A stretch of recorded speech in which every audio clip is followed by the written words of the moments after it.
ఐగుప్తులోనికి యాకోబుతో వచ్చిన ఇశ్రాయేలీయుల పేరులు ఏవనగా రూబేను, షిమ్యోను, లేవి, యూదా, ఇస్సాకారు, జెబూలూను, బెన్యామీను.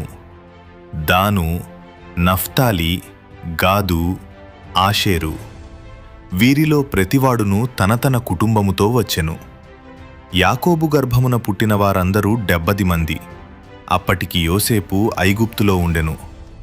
యోసేపును అతని అన్నదమ్ములందరును ఆ తరము వారందరును చనిపోయిరి.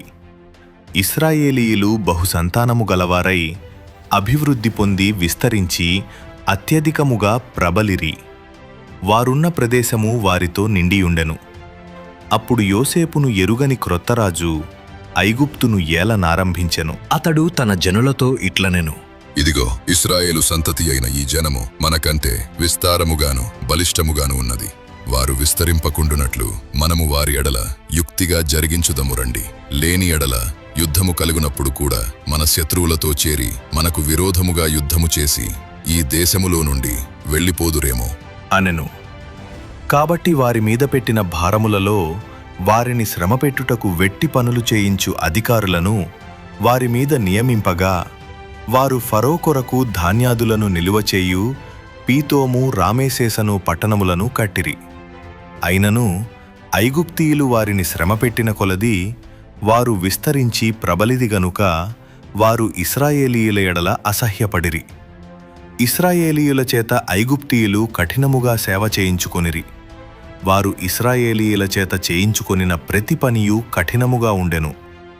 వారు జిగటమంటి పనిలోనూ, ఇటుకల పనిలోనూ, పొలములో చేయు ప్రతి పనిలోనూ కఠిన సేవ చేయించి వారి ప్రాణములను విసికించిరి.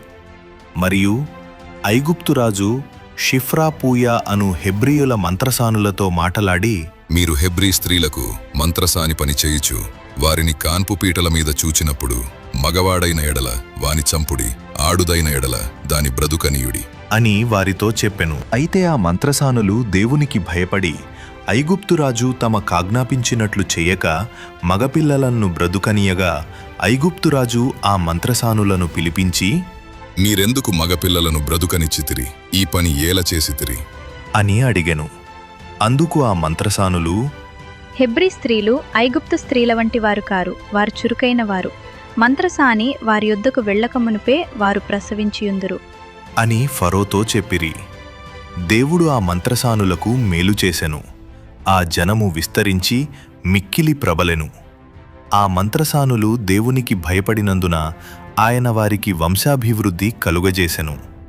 అయితే ఫరో, హెబ్రీయులలో పుట్టిన ప్రతి కుమారుని నదిలో పారవేయుడి, ప్రతి కుమార్తెను బ్రతుకనీయుడి అని తన జనులందరికీ ఆజ్ఞాపించెను.